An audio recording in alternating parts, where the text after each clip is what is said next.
toda vez que a gente encontra pessoas novas, a gente gostaria de trazer uma palavra de estímulo e de esperança, né? Na medida em que há a presunção de que essas pessoas novas são possíveis amigos a curto prazo. No entanto, o tema é ingrato. A Lucila tracejou a linha de horizonte da questão e a crise contemporânea, obviamente, não faculta uma colocação de esperança fácil. Hoje, e de algum tempo para cá, muitos falam em crise de tudo quanto é tipo. Da crise cultural, passando pela crise espiritual, da crise espiritual passando pela cultural, e chega na política, na social, na institucional, na econômica, na de sistemas, etc. e tal. Cada um querendo dar importância maior a este ou aquele aspecto. Em suma, a palavra crise, inclusive, se desgasta pelo seu uso indevido e impreciso. Mas não se desgasta a factualidade, a veracidade, a concretude de uma crise real que assambarca, sem percebermos, em grande medida, todas as energias, não deste ou daquele local, deste ou daquele país, deste ou daquela forma de iluminação, mas esgota as energias reais da humanidade. Eu, numa expressão muito simples, diria que a crise é o conjunto, é o complexo de todas essas crises específicas, na medida que estas crises específicas são especificações de uma inviabilidade básica posta pela crise do capital. E eu quero aqui colocar que a crise do capital, vocês vão ver já já, envolve os dois subsistemas do capital, ou seja, as duas formações sociais contemporaneamente existentes. Quando eu estou me referindo a contemporâneo, eu quero referir basicamente este século. Um século contraditório, extraordinariamente contraditório, talvez o século mais contraditório de toda a história da humanidade, onde de um lado nós temos a mais alta capacitação humana no domínio das forças da natureza, no sentido da sua conversão a finalidades humanas, tá?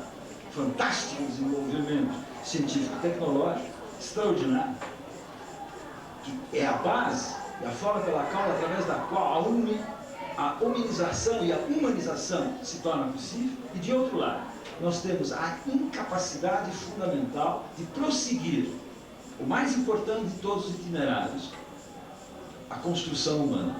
É absolutamente destituído de possibilidade de levar à frente, contemporaneamente, neste século, mas este século não inaugura este problema. Esse problema está inaugurado, no mínimo, desde fins do século XVII, princípios do século XVIII, mas explode. Eu não poderia garantir que chegamos ao instante mais agudo desta crise, mas nós chegamos, sem dúvida nenhuma, a um momento de teor mais deliquescente desta crise, no que tange a perda de autonomia total na construção dessa própria autonomia do humano. Eu não estou aqui, nem de longe, seguindo os princípios da autonomia kantiana, né? Não é isso, mas a autonomização dentro da história por processos sensíveis, por processos materiais, por processos espirituais, que chegam ao quê? A elevar para níveis mais desenvolvidos o problema da construção do homem. Se a gente precisasse, numa só frase, dizer, sumariar, sintetizar a história do homem, a questão é como é que do animal se põe o homem e se desdobra o homem. E esta é uma construção infinita. Construção infinita que está barrada contemporaneamente por esta contradição. De um lado, alta capacitação de desenvolvimento, de outro, total impossibilidade nem sequer de reter os níveis de humanização construídos no passado. Em primeiro lugar, aquele âmbito mais conhecido, o Ocidente, o capital no Ocidente.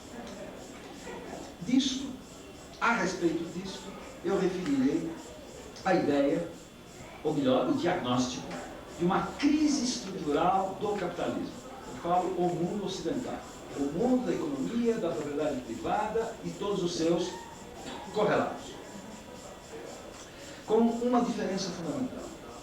Esta crise estrutural do capitalismo, uma crise em sua vertebração, uma crise em sua interioridade fundamental, para usar uma linguagem aristotélica, uma crise em sua forma,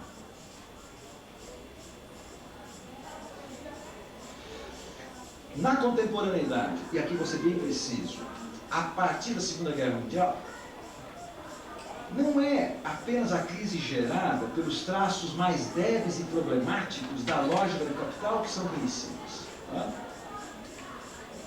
As contradições entre trabalho social e apropriação privada, a exploração através do assalariamento, a desigualdade social como fundamento, princípio e insuperável, a contradição capital-trabalho como cerne decisivo. Né?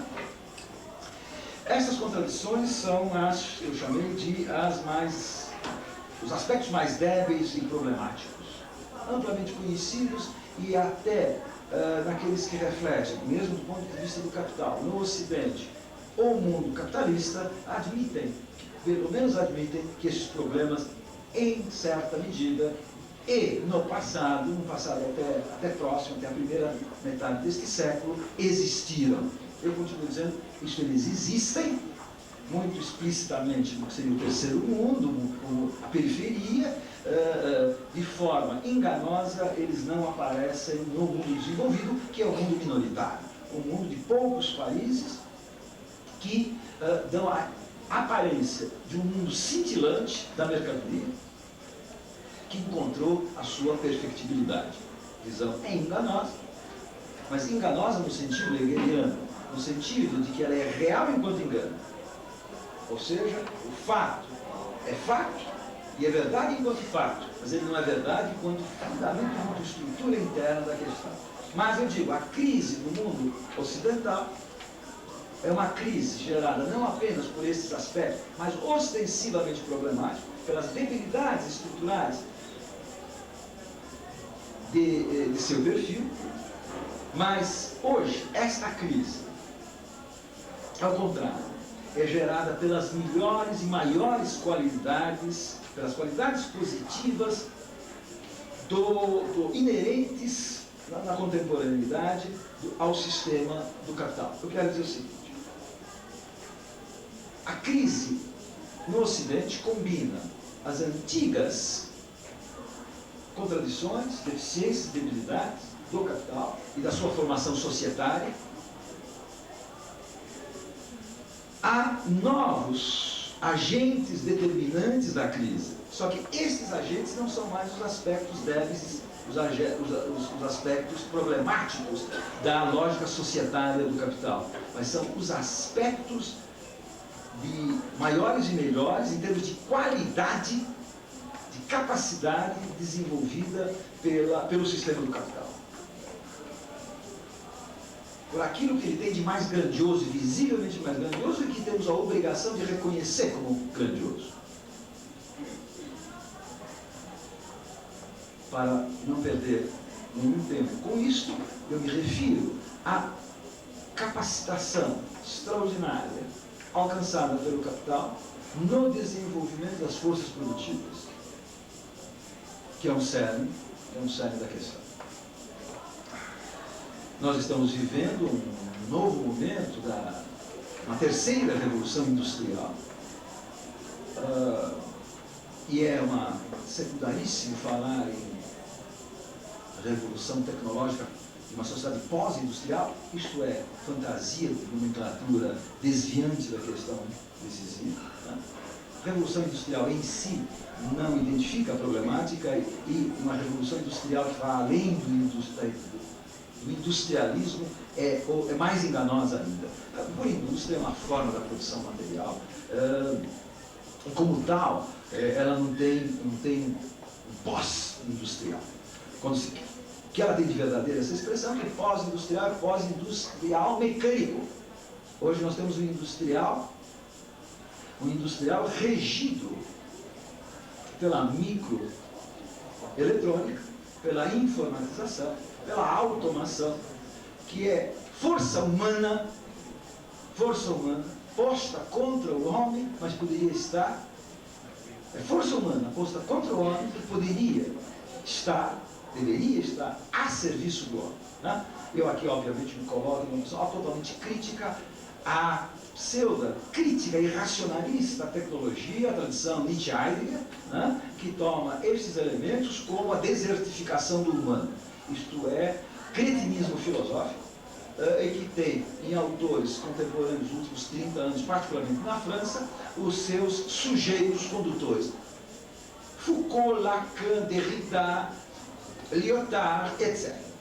Então, em contraste total, radical, absoluto com este perfil.